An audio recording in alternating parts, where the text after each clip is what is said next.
Welcome to Whispering Pines Shetland Sheep Farm. Our flock is known for their soft, crimpy, fine wool, produced solely for hand spinners to enjoy. Today we're at the skirting table, preparing another fleece for our annual fleece auction.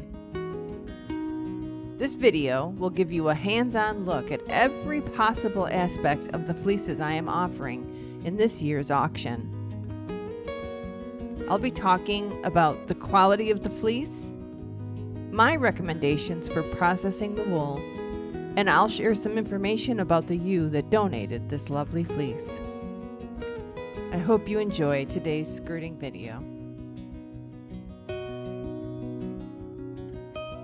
In this video, I'm working on Elektra's fleece, getting this skirted and prepared for my fleece auction.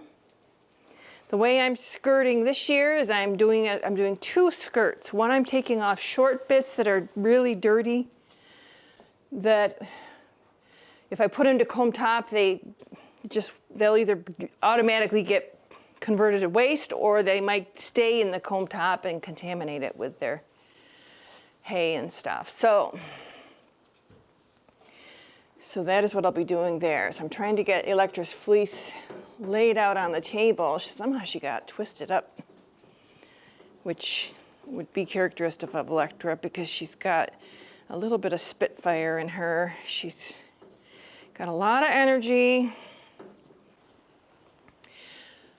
So this is Elektra's fleece. So Elektra is a black ewe. She's 4 years old. She's out of Audi. So I mentioned in my skirting video I did on Audi that we kept her in the flock even though she didn't have the best fleece characteristics, but it was because she just kept on producing really good fine ewes. And at that time we were trying to just add more fine ewes and sell off, you know, the ones that weren't as fine to other farms where that wasn't a big criteria.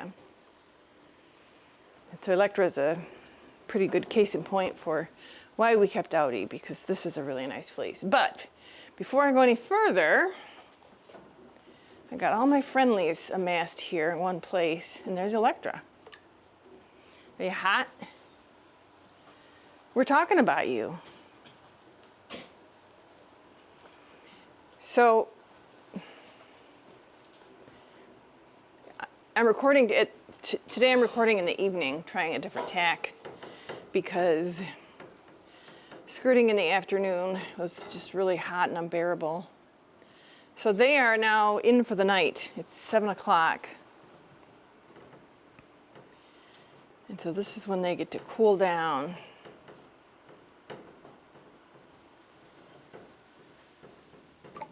And hopefully the flies and stuff won't be as bad. Plus that too, I wore long pants today because wearing shorts back here, I was just getting absolutely hammered with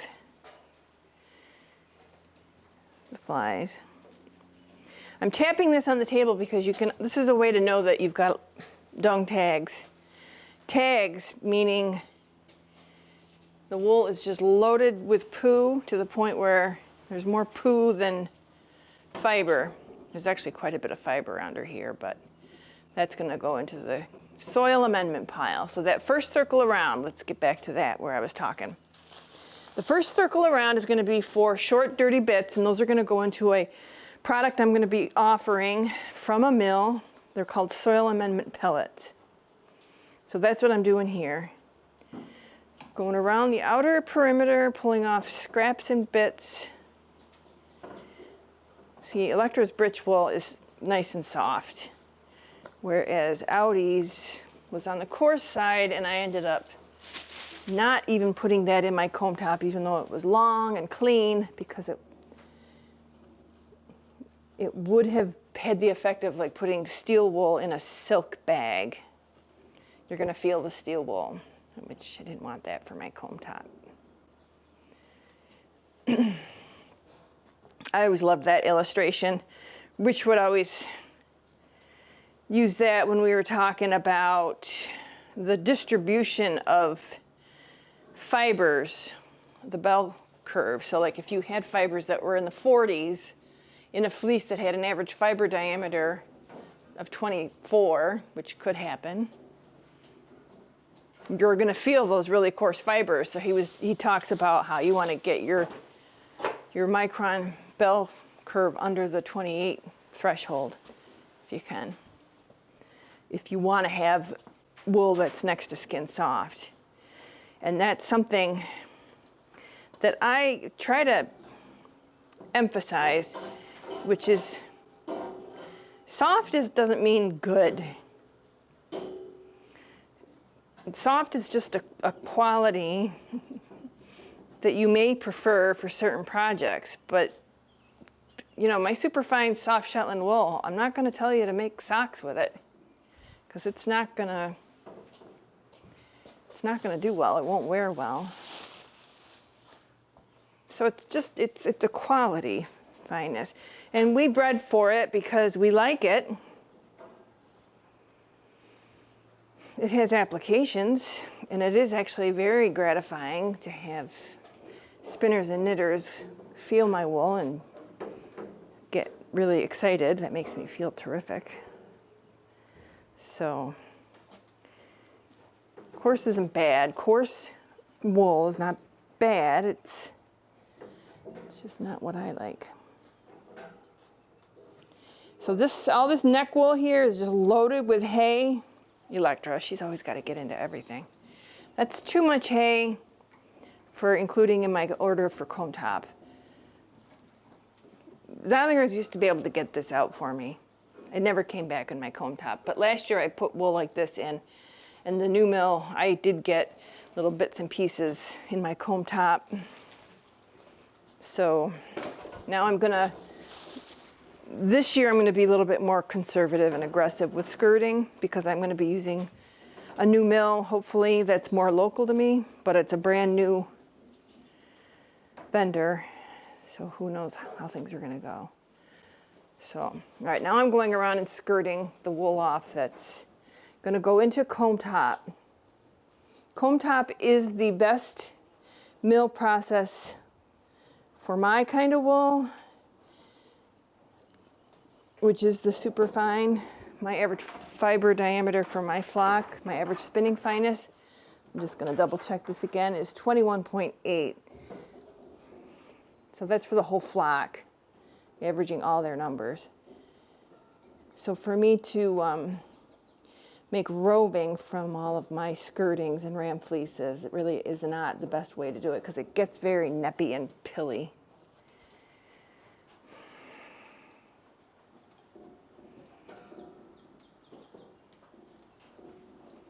Sometimes I look at the neck wool and I say, why aren't I taking this and making something with it? But I can't keep it all. I do have a lot of customers that just love comb top. You know, they don't want to clean a fleece and all that stuff, but they want wool from a farm. So for them, the comb top is a really nice product. So I do try to make sure I have enough. And putting neck wool in the comb top, you know, neck wool is typically a little bit softer. It's not that different for our sheep. Ours, it'd be the difference between like 20 on that side and 22 down here. But I mean, I want to make sure I have enough to keep those customers contented with our wool. I get to talking sometimes and I forget if I've gone over a spot, but I can see bits of hay here, so I would not have left that.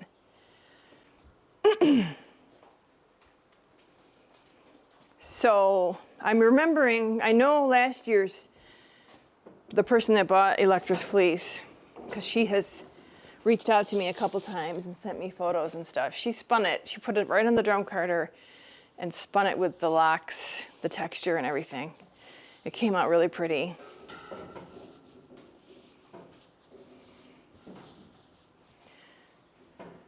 So I think it looks really good. All right, Miss Elektra, let's get a picture of the top. So the way this is laid out, this is her backbone. These are the two sides. The britch wool I already took off, and then that big whole expanse at the top with all the hay in it was her neck wool. And those are sections that aren't covered by the coat. And so they get skirted off and don't get included in my fleeces that go in the auction. So while I'm doing this process, I'm kind of doing a checklist. That was Magicraft. Sometimes I get little messages from them. Checklist when I'm looking at. So when I'm looking at the top, I don't see anything that bothers me. It's not excessively dirty. Let's take a shot from the side and let's take a sample. Maybe a couple bits of hay here and there that probably fell in the bag on shearing day.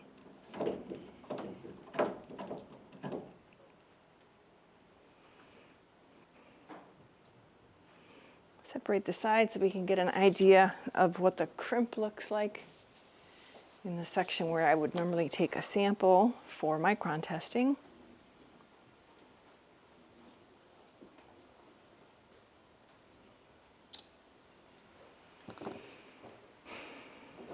And then we will take a lock from that, give it a measure. She's kind of tippy. Her locks are not like dense like her mother. Audie's locks were very compressed in a way that would make it really easy to separate the locks and flick or comb Audie's, but Elektras are a little bit more tippy.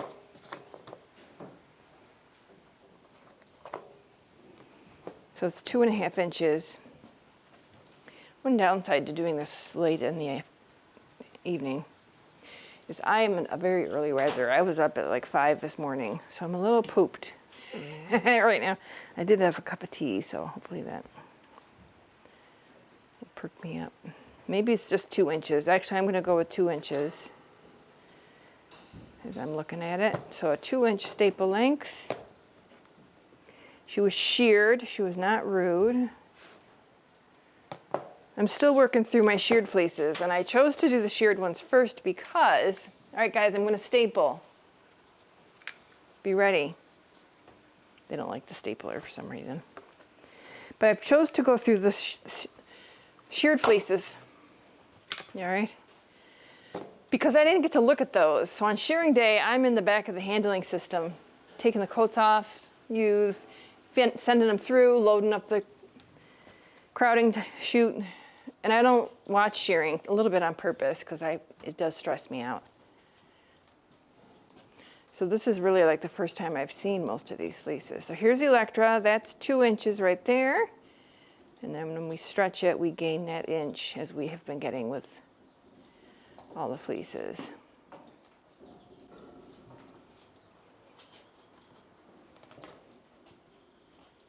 Okay, let's flip this over and take a look at the shearing quality. If the shearing quality is good, I would suggest that we just take this fleece. This is not from the bottom. This was like a scrap that came off the side. A lot of the times when I'm picking wool off like that, that's what it is. It's just little things that maybe fell in on shearing day, or stuff that maybe just came off of like the very end of her leg, little bits and pieces that just kind of Velcroed their way in. All right, it's not a super dense fleece now that I'm looking at it from the bottom and I'm handling it a little bit, but the handle is terrific. So she has a spinning fineness of 22.8. So she's above my average. Now it's the thing that got that put that average down at the 21 point whatever was I had a lot of ewe lambs in 2025. The high ratio, I think I had, this isn't the right number, but just for scale, I think I had like 11 ewes and 3 rams, just like unheard of, unprecedented ewe to ram ratio. So I kept all the ewes, and you know, I do pride myself on having fleeces where, you know, as the ewe ages, they don't get coarser, but lamb fleeces are going to always be a little bit, a couple microns finer, so that's probably why my number is so low. So this looks really nice. I feel like she sheared well, and when you look at her, you can see she's nice and even, so, you know, you can glean from that there's not going to be a lot of mess on the fleece. So this one looks really nice, except for that one little piece. All right. So let's get a photograph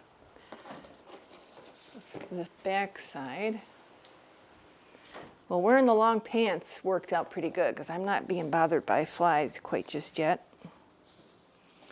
Yet is the key word.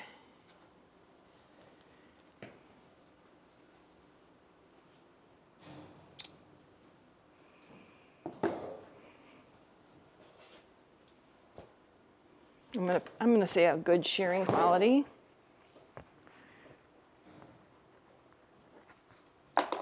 And now I'm going to roll it up and get a weight.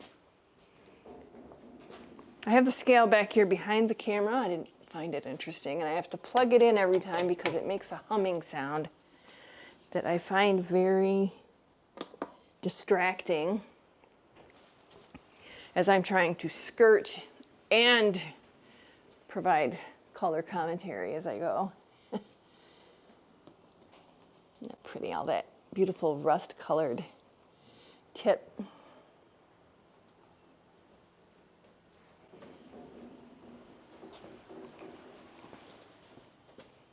So, yes, if I were processing this, I would probably, I don't know what I would do. I mean, where I took the sample, it was pretty short, but then here's another lock. I mean, I could see flicking this. I probably would flick it or comb it after washing. And maybe just be really gentle with the tips so that you preserve that pretty bronzy color at the tip. A lot of that's going to come off because that is damaged by the sun, so it's going to be dry and will come off in flicking or combing. But much of it will stay. I have a black fleece that I bought back from Katie, the farmer that has some of my sheep. So I know I'm going to be processing that one. Otherwise, I'd really be tempted to keep this one.